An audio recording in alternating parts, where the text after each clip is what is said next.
আসসালামু আলাইকুম। সবাইকে জানাচ্ছি টেকনিক্যাল তানভীর চ্যানেলে স্বাগত। তো বেশি কথা বলবো না। যদি ভিডিওটা ভালো লাগে, ইনফরমেটিভ মনে হয়, আমাদের ছোট চ্যানেলটা আপনারা সাবস্ক্রাইব করে আমাকে সাহায্য করবেন। তো আজকের যে বিষয়ে আমরা কথা বলবো, ডাচ বাংলা ব্যাংকে স্টুডেন্ট অ্যাকাউন্ট কিভাবে খুলবেন, সে বিষয়ে অনেকে আমাকে জানতে চাইছেন।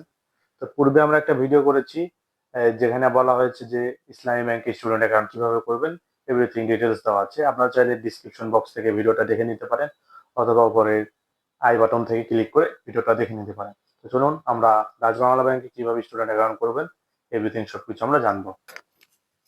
তো আমরা শুরুতে বলে রাখি যে ডাচ বাংলা ব্যাংকেও স্টুডেন্ট অ্যাকাউন্ট হয়ে থাকে। তো ডাচ বাংলা ব্যাংকে স্টুডেন্ট অ্যাকাউন্ট আসলে কি, সেটা আগে আমরা একটু বুঝাই বলি। তো আমরা যারা কলেজ পড়ুয়া বা স্কুল পড়ুয়া স্টুডেন্ট আছি, তাদের জন্য ডাচ বাংলা ব্যাংক একটা অ্যাকাউন্ট অফার করে, যেটাকে স্টুডেন্ট অ্যাকাউন্ট বলে। তো সেই স্টুডেন্ট অ্যাকাউন্টটা কিভাবে খুলতে হয় সেটা নিয়ে আজকে আমরা বিস্তারিত পড়বো। মাইক্রোফোনটা হাতে নিয়েছি, গলার একটা সাউন্ড কোয়ালিটিটা খারাপ আছে, মাইন্ড করবেন না। ভিডিওতে সাপোর্ট করবে যাতে একটা ভালো সেটআপ কিনতে পারি। এনিওয়ে, ডাচ বাংলা ব্যাংক সাধারণত দুই ধরনের স্টুডেন্ট অ্যাকাউন্ট অফার করে থাকে। তো প্রথম যেটা হচ্ছে ডাচ বাংলা এক্সেল সেভার অ্যাকাউন্ট, আর একটা হচ্ছে ডাচ বাংলা স্কুল সেভার অ্যাকাউন্ট।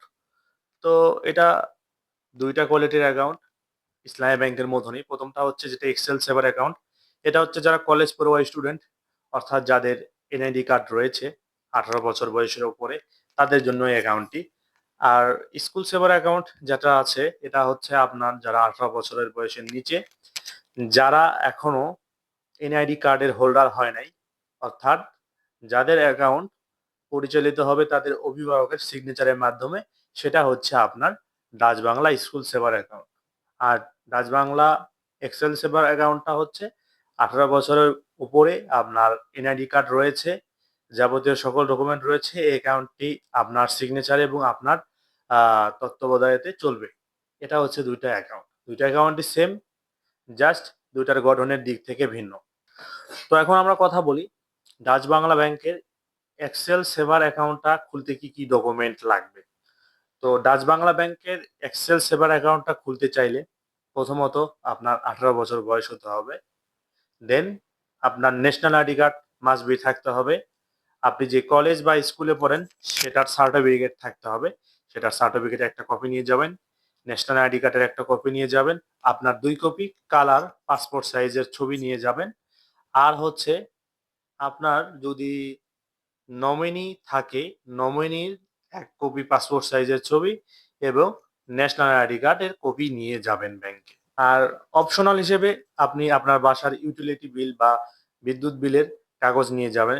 এটা যে কোনো ব্রাঞ্চে অপশনাল, অনেক সময় এটা চেয়ে থাকে, আবার অনেক সময় চেয়ে থাকে না।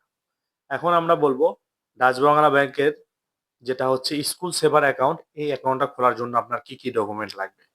তো আমরা শুরুতেই বলেছি স্কুল সেভার অ্যাকাউন্ট যেটা রয়েছে সেটা আপনার পরিচালিত হবে আপনার পিতা মাতা বা অভিভাবকের মাধ্যমে। তো স্বাভাবিকভাবেই যেহেতু এটা অভিভাবকের মাধ্যমে পরিচালিত হবে, সেক্ষেত্রে প্রথমত আপনার অভিভাবক যারা হবে তাদের 2 কপি পাসপোর্ট সাইজের ছবি, ন্যাশনাল আইডি কার্ডের একটা ফটোকপি লাগবে। দেন আপনার যে স্কুল বা কলেজে পড়েন সেটার আইডি কার্ডের অথবা সার্টিফিকেটের একটা ফটোকপি লাগবে। তার পরবর্তীতে আপনার জন্ম সনদের একটা ফটোকপি লাগবে, আপনারও 2 কপি পাসপোর্ট সাইজের ছবি লাগবে। আর নমিনি যাকে করবেন তার 1 কপি পাসপোর্ট সাইজের ছবি এবং তার একটা ভোটার আইডি কার্ডের ফটোকপি লাগবে। আচ্ছা, এর পরবর্তীতে আসি যে অ্যাকাউন্ট খোলার সময় কত টাকা জমা করতে হবে। তো সাধারণত এটা ব্রাঞ্চের ওপর ভিত্তি করে কম বা বেশি তারতম্য হতে পারে। তো যেটা হচ্ছে এক্সেল সেভার অ্যাকাউন্ট, সেক্ষেত্রে সর্বনিম্ন আপনাকে 500 টাকা জমা করতে হবে। আর যেটা স্কুল সেভার অ্যাকাউন্ট, সেখানে আপনি সর্বনিম্ন 100 টাকা দিয়ে অ্যাকাউন্ট খুলতে পারবেন। এখন কথায় আসা যায় যে এটার বাৎসরিক চার্জ কিরকম। তো এক্সেল সেভার অ্যাকাউন্টের ক্ষেত্রে প্রথম বছর banking charge, SMS charge, card charge সবকিছু ফ্রি। পরবর্তী বছর থেকে ব্যাংকিং এর মানে দ্বিতীয় বছরে আপনার ব্যাংকিং এর চার্জ 200 টাকা প্লাস 15% ভ্যাট যোগ হবে। আর যেটা স্কুল সেভার অ্যাকাউন্ট, এটা সম্পূর্ণরূপে ফ্রি। এখন প্রশ্ন আসতে পারে কার্ড গ্রহণের ক্ষেত্রে কত টাকা দিতে হবে। তো প্রথম অবস্থায় বা প্রথম 5 বছর কার্ডের চার্জ ফ্রি, মানে একবার কার্ড ইস্যু হলে সেটা মেয়াদ 5 বছর থাকে। 2টা অ্যাকাউন্টের জন্য আপনি কার্ড ফ্রিতে পাচ্ছেন। 5 বছর পরবর্তীতে আপনি যদি কার্ড নতুন করে রিপ্লেসমেন্ট করতে চান, সেক্ষেত্রে ৳৫৭৫ কার্ডের ফি অ্যাড হবে।